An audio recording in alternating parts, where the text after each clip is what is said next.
وَلَقَدْ خَلَقْنَا الْإِنسَانَ مِنْ صُلَالَةٍ مِّن طِينٍ، ہم نے پیدا کیا انسان کو مٹی کے خلاصے سے۔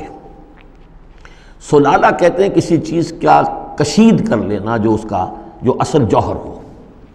سلہ کسی نے اگر نکالی اپنی تلوار جو ہے میان میں سے گھسیٹ لی، اسے سلہ کہتے ہیں۔ سلالہ زمین کی مٹی سے کشید کی ہوئی چیز، یہ جوہر جو ہے مٹی کا، انسان کی تخلیق کا آغاز اس سے ہوتا ہے۔ جو میں نے کہا تھا کہ نطفہ جو بنتا ہے باپ کے جسم میں، کہاں سے بنتا ہے؟ یہی غذا ہے، مٹی سے آ رہی ہے، چاہے اناج ہے، چاہے گوشت ہے، پروٹین ہے، کچھ ہے، یہی سے زمین ہے۔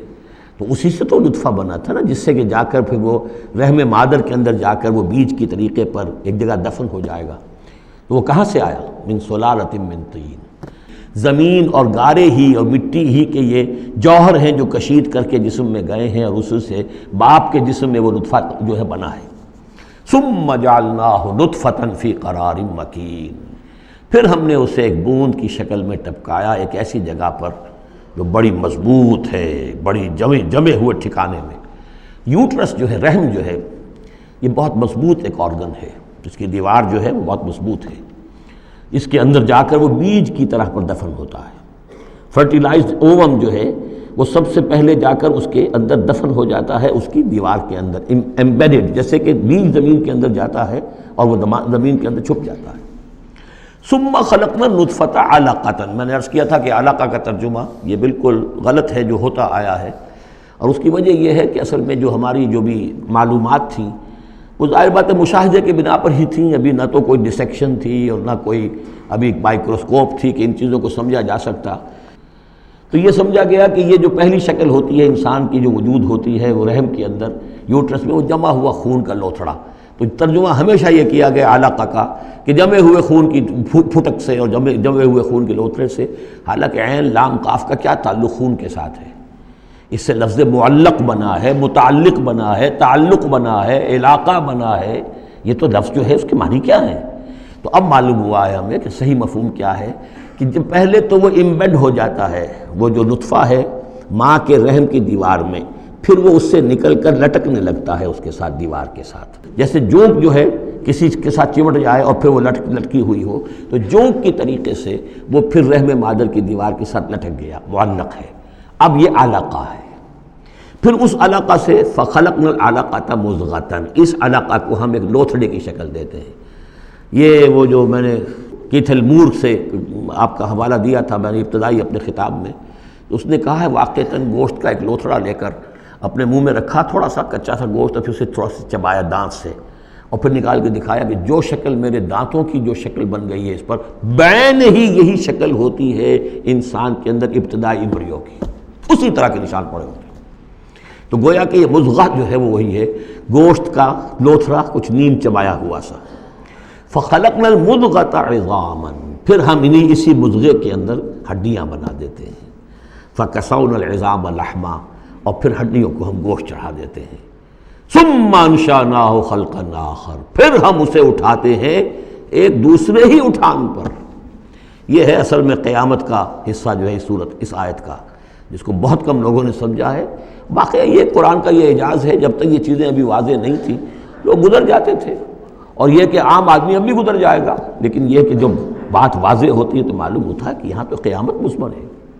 امام راضی جو ہے رک گئے ہیں سورہ حدید کی اس آیت پر آ کر، هو الاول والآخر والظاہر والباطن اعلم ان هذا المقام مقام غامض عمیق مہیب۔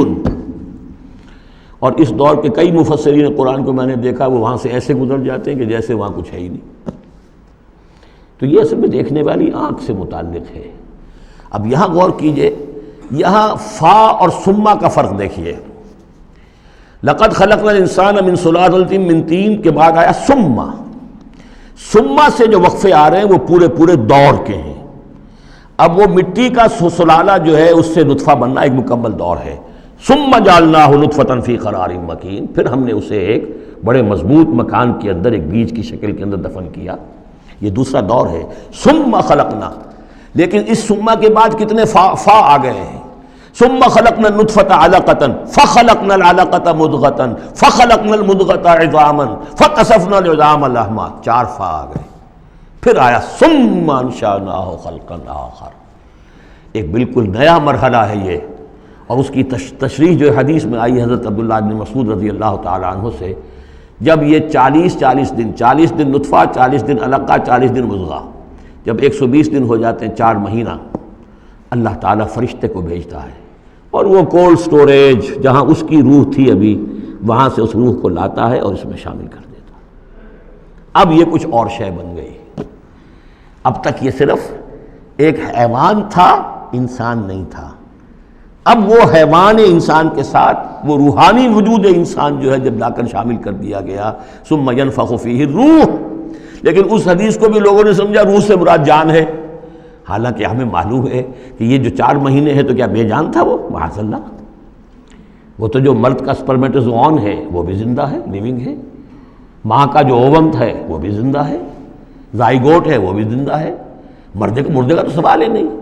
تو در حقیقت یہ زندہ تو یہ سب ہے، لیکن اس کے بعد اس میں جو روح پھونکی گئی، پہلے وہ صرف حیوان تھا، اب وہ انسان بنا۔